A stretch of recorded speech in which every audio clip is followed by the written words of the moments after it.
Hi guys, welcome back to the Curly Reader. So today I am finally going to share with you all of the books that I read during the month of November. During November, I participated in 3 different readathons. Believe-a-thon, which is a middle grade readathon, the Buzzword-a-thon, and Nonfiction November. Some were more successful than others, but I figured I'd share with you everything that I read for each of them. Throughout the whole month, I was able to read 16 different books, so that's less than last month. So my whole goal of trying to read less, I guess, worked, but it's still quite a bit.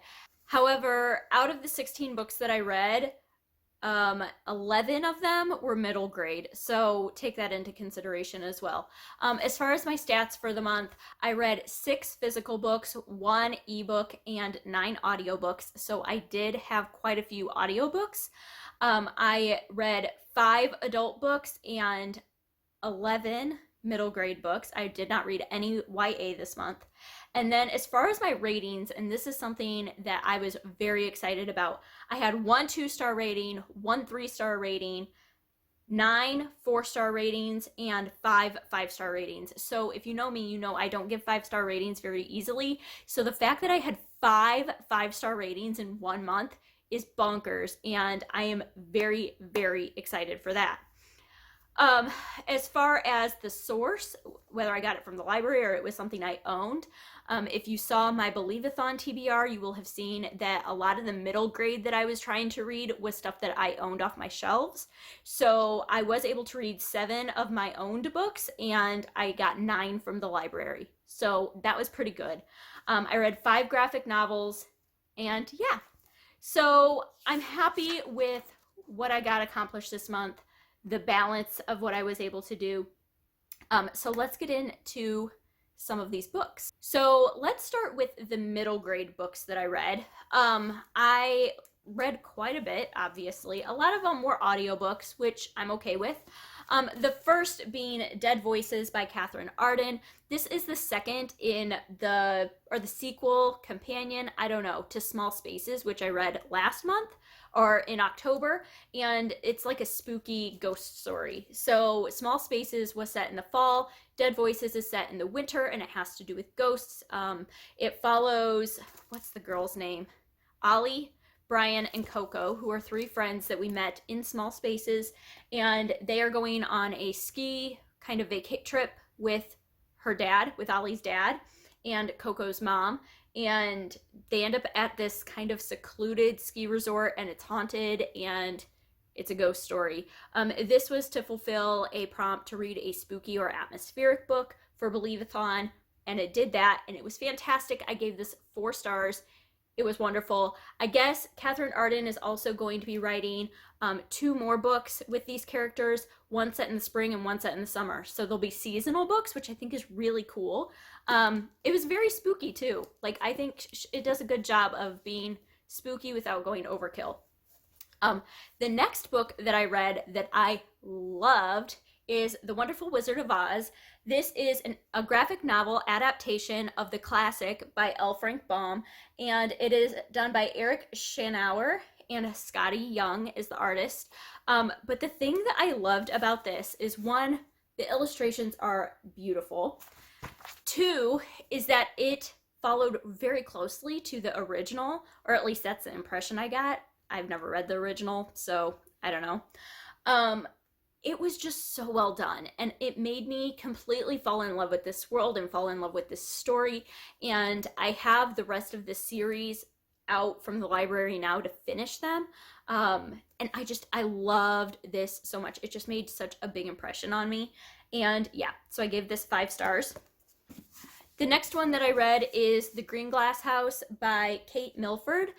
This took me by surprise. This was one that I struggled with on my rating, and I'll get to that in a minute. But this follows, what's his name? Milo.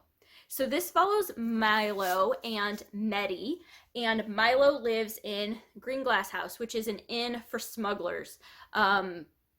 They come and they stay at his inn, and there's typically not a lot of visitors there over winter break, and so he's all prepared to have this nice relaxing winter break, and that doesn't happen. The first day of winter break, somebody, the bell rings, somebody shows up at the inn, and he's like, what's going on?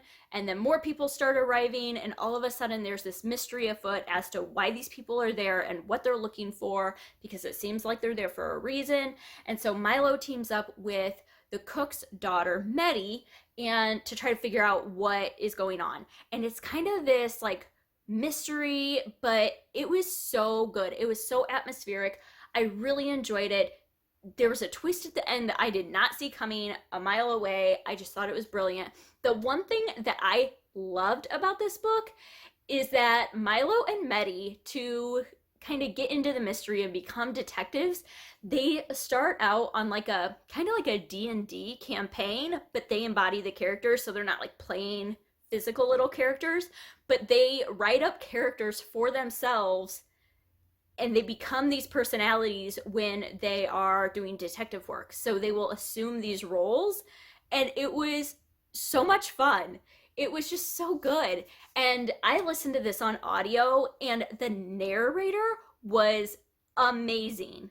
Like, I went and looked up if he had done any other books, and it doesn't seem like he really has done anything that I would be interested in. But the narrator for this was so, so good.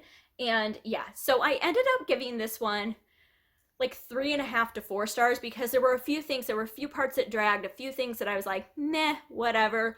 But overall, this was a great winter read, and I highly, highly recommend it if you have not read it. And it, yeah, so that one kind of took me by surprise. The next ones that I have here for middle grade are Forest of Secrets and Rising Storm. These are both Warrior Cats books. These are part of the series that I'm reading with my daughters.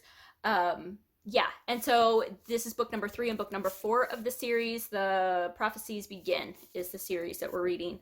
And yeah, so I can't really tell you much about this, but the Warrior Cats series, the first book is called Into the Wild, and that kind of follows, the whole series as a whole follows a bunch of cats that live out behind a timber mill, and they live in the forest, and they're in clans, and it's just about clan life and how they have battles with different clans and that sort of thing. So I'm still really enjoying reading these with my girls, and yeah, we're hoping to possibly finish up the series by the end of the year. So be on the lookout for that.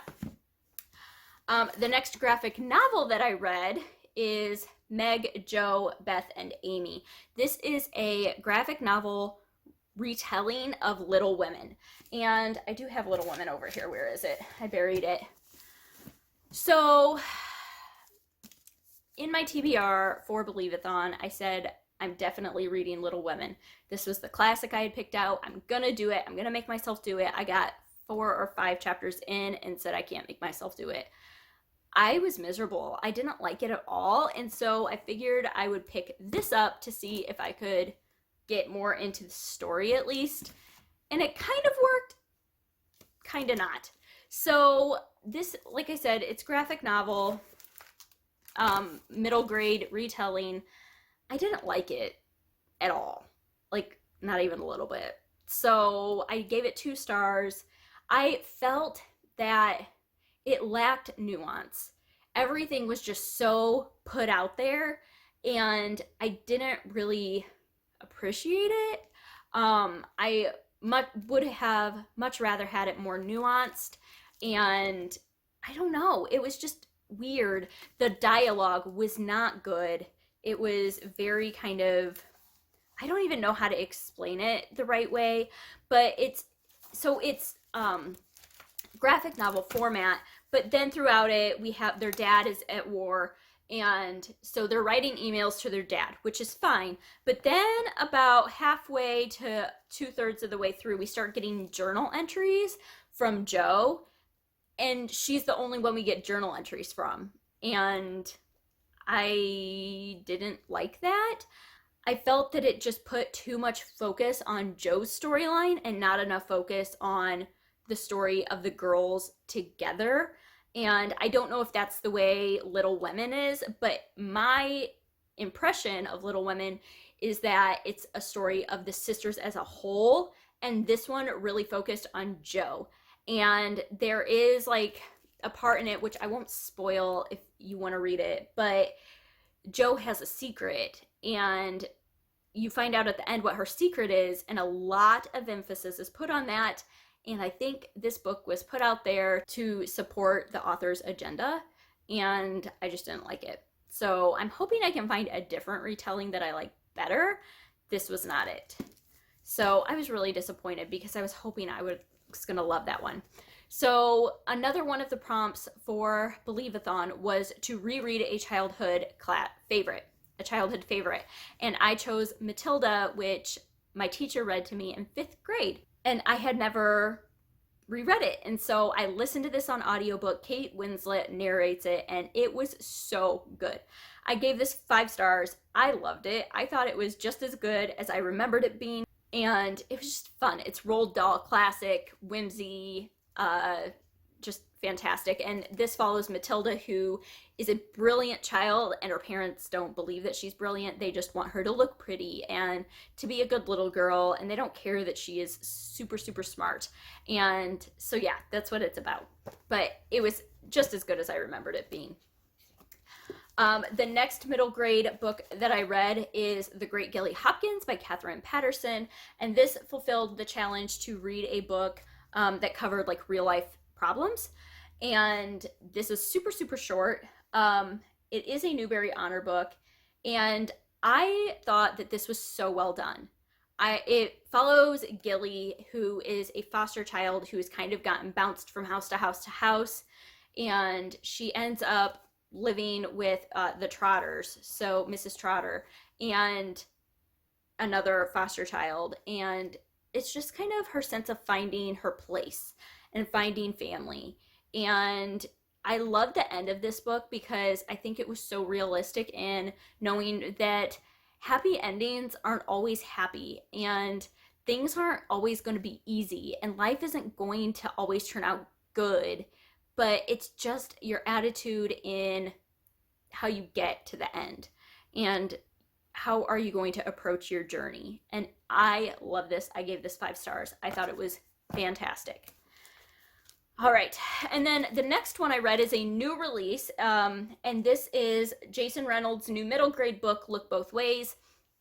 This is like 10 different stories that are told in 10 different blocks on this street in New York. And so this is kind of like a short story collection because each chapter or each block of the street covers a completely different storyline, a completely different character, and some of them are interwoven a little bit, but you never really get the whole picture. It's just kind of block by block, and so it's a short story collection. Super short. I did do the audiobook for this because there was a different narrator for every chapter, and the lineup of narrators for this was fantastic.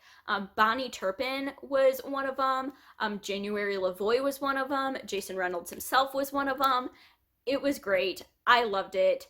I loved all these stories. I'm not a huge fan of short stories, and so like I didn't feel like I connected with the characters as much as I have in some of Jason Reynolds' other books, so I did only end up giving it 4 stars, but it was really, really well done, and I think kids would really like this. This is probably better for like older middle grade, like probably 6th or 7th grade, but it was still really, really good, and I'm glad that I kind of just went for it with that one. And then I also read a graphic novel by Shannon Hale called Best Friends. This is her new book that is out. It is kind of a sequel to Real Friends, which was her first graphic novel.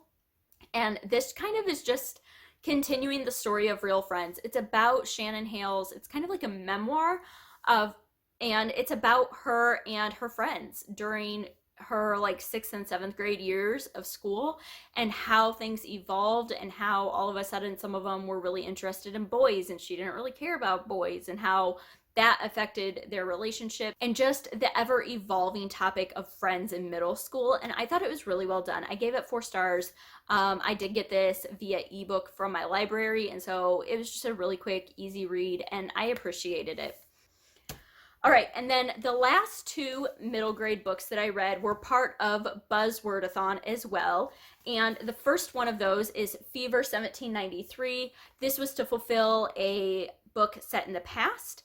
for a Believe-a-thon, and then it also fit into Buzzwordathon, and the challenge for Buzzwordathon was to read books with numbers in the title. So I do have a vlog up for my Buzzwordathon reading week, but I love this book. This is about Maddie Cook, who lives in Philadelphia in 1793 when yellow fever kind of takes over the city, and to this day is one of the worst epidemics that has hit the United States. 5,000 people died. It was nasty. And this was back when Philadelphia was the capital of the newly founded United States. And so the government was all there. And it was just very interesting to see from a child's perspective how things were handled. This covers a lot of history. There wasn't like a central storyline per se, but it just kind of follows her through the events of what happened and covers a lot of the history of it. So you get the African Aid Society, you get, race relations, you get orphanages and how that was handled. It was so well done. I gave this 4 stars. This has been sitting on my shelf for years. Very glad that I finally read it. And then probably my favorite middle grade that I read this month was Counting by Sevens.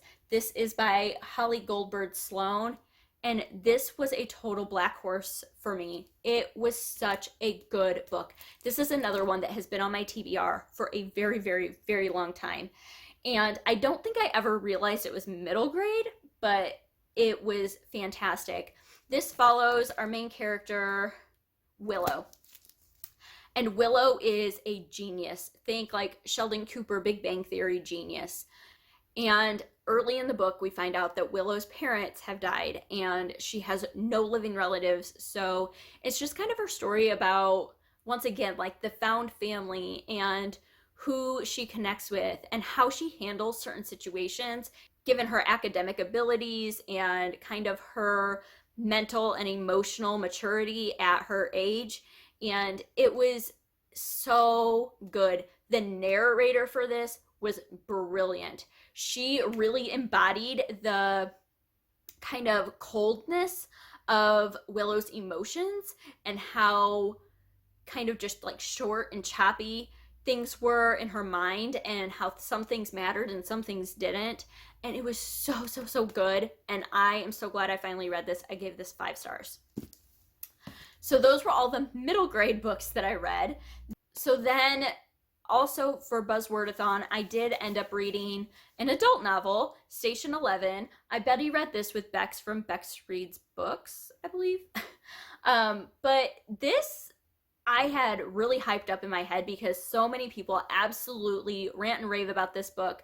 And the only thing I knew about it going into it was that it was a post-apocalyptic book about a traveling like entertainment troupe. And that was all I knew. So this was odd. This was just a very different book. It was very, very different from what I was expecting. So we start off present day in Toronto, and it's about this flu that hits the world and wipes out like 99% of the population. And then we flash forward 20 years and we're following this entertainment troupe. It's an orchestra or a symphony. It's a traveling symphony. And they go around and they play music, but they also perform Shakespeare. And I was expecting the story to be more focused on that, and it's not really. There's a lot of different characters in here that we follow. We're flashing forward and backward and forward and backward. We're getting the post-apocalyptic, but we're getting beforehand, like before the flu ever hit. And it was just odd. It was not, I think I rated it 4 stars. It might bump down to 3 stars. Some people think it's brilliant, and I got to the end and I couldn't decide if I thought it was brilliant or if I thought it was like, pfft. And so I'm just like waffling still. But I definitely didn't enjoy this as much as I thought I was going to. I enjoyed the reading experience. It definitely kept me entertained, but by the end of the book, I was kind of left with a lot of unanswered questions, and I didn't really like that. So 4 stars, probably bump it down to 3 though. And then also for Buzzwordathon, I did get a couple of nonfiction books read. These are 2 graphic novels, March Book 2 and March Book 3. These are by John Lewis, and they are his story of his involvement in the civil rights movement in the 1960s. I read book 1 earlier this year and loved it. I love these two as well. I gave book 2 5 stars. I gave book 3 4 stars, only because book 3 covers more of the like lawmaking and political like deep dive stuff that was way over my head, and I didn't really understand it, and I didn't really care, to be completely honest. But I really, really enjoyed it, or I shouldn't say enjoyed. This story was horrific and heartbreaking, but I appreciated the story, and I think that having it in graphic novel format makes it easily accessible to teenagers who, I think it is super important for them to read this and be exposed to this and know that this is part of our nation's recent history. And I just thought it was fantastic. So I did read that. And then the other nonfiction book that I read this month that I technically finished December 1st, but we're just going to include it, is Belonging by Nora Krug. This is A German Reckons with History and Home. This was super interesting. This is a graphic novel. It is kind of, so it's like a combination of like family photos and sketches and like graphic novel stuff and just pictures of different things. It is like the first page talks about Nora coming to the United States. She's German, for the first time in her 20s. And this old woman is just kind of looking at her and asks if she's from Germany. And she responds and says, yeah, have you ever been there? And she goes, yeah, once. And just got really quiet. And Nora realizes that she is a concentration camp survivor. And Nora doesn't know how to respond. So it's just this deep dive into her family's history with the war and asking the questions that nobody wants to ask and really getting to know her family's involvement in the war and coming to terms with that. And how do you respond as a child of people who were involved in World War II, or, you know, the grandchild of people that were involved in World War II? How do you respond to that? And how do you own your heritage and be proud of your German heritage, but also understand that it's got some really, really dark parts that you're not proud of? And this was so interesting.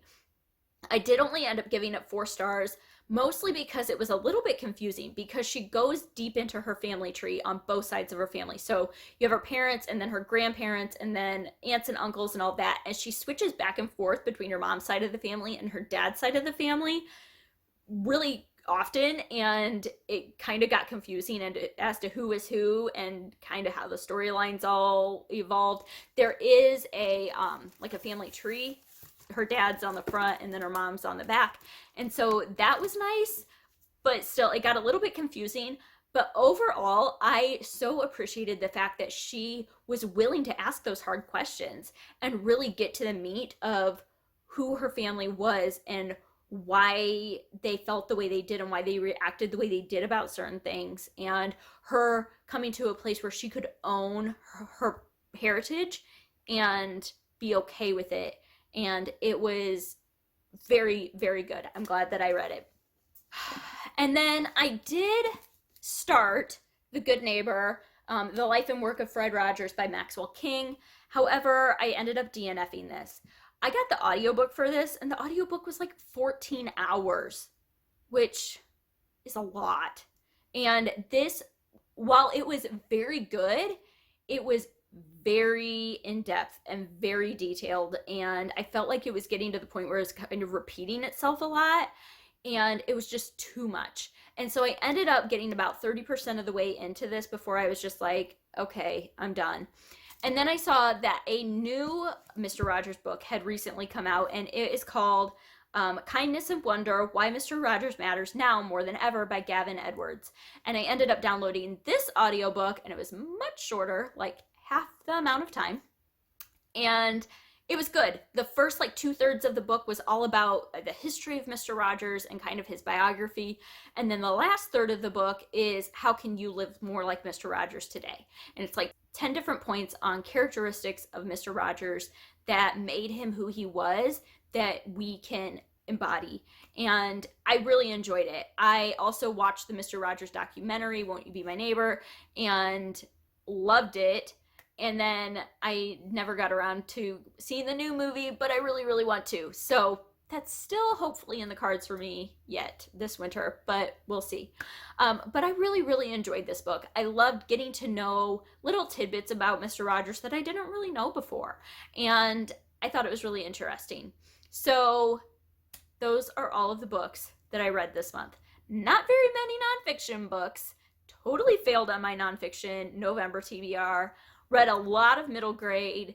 And then I did pretty good on Buzzwordathon. So I call that a good balance. So anyway, that's it for me this time. I hope that you enjoyed this. What was your favorite book that you read during the month of November? I'd love to know. Also, as always, if you have read any of these books, please leave your comments down below and let me know what you thought about them. And yeah, other than that, I hope that you enjoyed this, and I hope that you stick around and subscribe. And until next time, see ya!